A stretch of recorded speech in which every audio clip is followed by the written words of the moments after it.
Before she could get to bed that night, he was already fast asleep. It was some minutes past 3 a.m. that Friday morning when he felt her hands on his body tapping him non-stop. He quickly pushed her hands away and got himself covered with the blanket. Sincerely, he thought she was tapping him just to get his attention to get down with her. He never knew that would be the last time he would feel her touch. Ben and Mary's marriage seemed perfect from the outside. They were a lovely couple, living in a beautiful mansion. But beneath the surface, a common problem was brewing: Malik skipping. Ben had a quick temper and he would often raise his voice at Mary over the slightest mistake. He believed that his approach kept her in line and maintained order in their home. Mary, on the other hand, was a beautiful and calm woman who detested troubles. She avoided conflicts at all costs, always trying to maintain peace and harmony. Whenever Ben would scold her, Mary would try to explain herself, but Ben wouldn't listen. He would go silent, waiting for her to apologize, regardless of who was at fault. This pattern continued, causing tension in their home. Mary felt unheard, unvalued, and disrespected. She longed for a peaceful and loving relationship, but Ben's behavior made it difficult. One day, Mary decided to address the issue, hoping Ben would understand her perspective. She chose a calm moment, sat him down, and expressed her feelings. Ben, I feel hurt and disrespected when you raise your voice at me. I wish we could communicate without anger and silence. Ben listened, but his pride wouldn't let him apologize. He thought admitting fault would make him weak. The silence continued. Mary, an asthmatic patient, had learned to manage her condition, but stress and anxiety could trigger attacks. Her calm demeanor was a coping mechanism to avoid triggers. Despite this, Ben's outbursts continued, and Mary's asthma worsened. Ben and his wife had a little argument over breakfast on a Monday morning while they were both preparing for the day's job. Ben's anger was with the way she spread the butter on the bread that morning. It was quite rough and not pleasing to the eyes. He corrected her with his voice sounding like a thunder all over the room. I never knew it would lead to this. If I had known, I would have overlooked and ate the bread without uttering a word. After all, I ate it still, Ben tearfully said.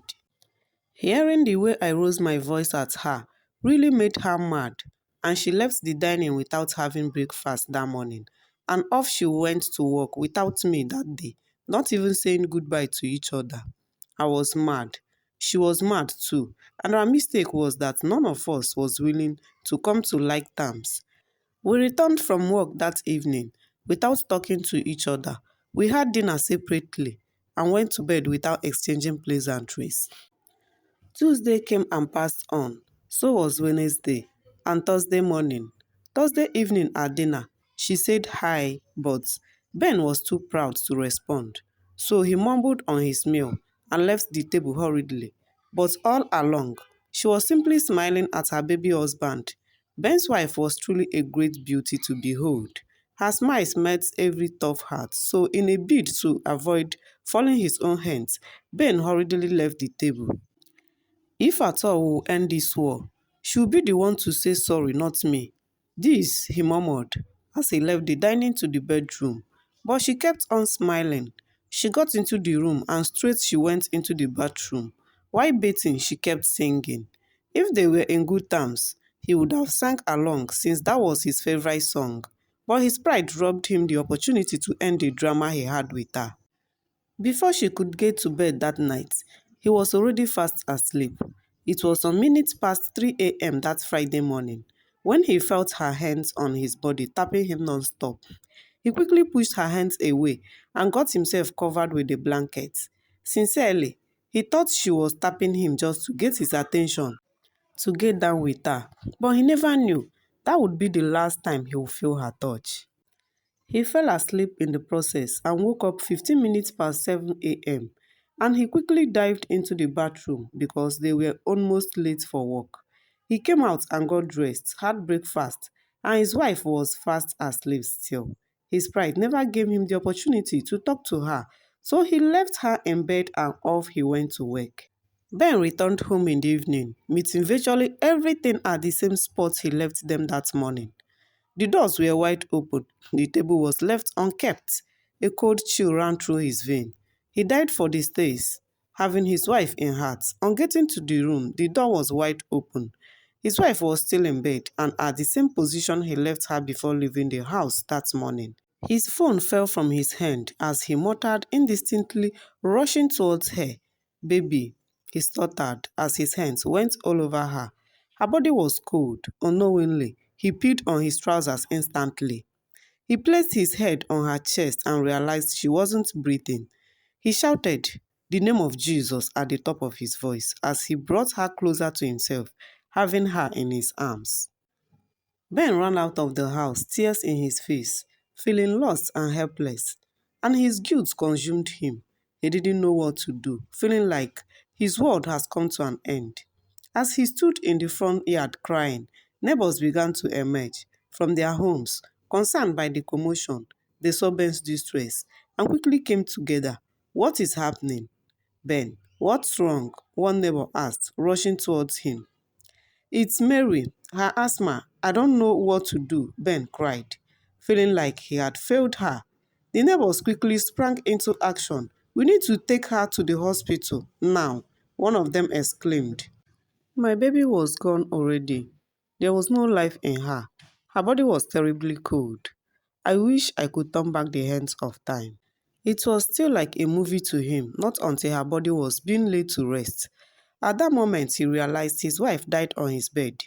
He couldn't cry nor laugh. His head was spinning like he was going to run mad anytime soon. "I feel terrible on the inside.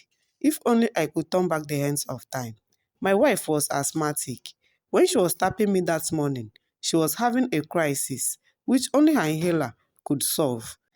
She was probably tapping me to help get it for her, but my pride kept me away, Ben told his friend, still crying bitterly.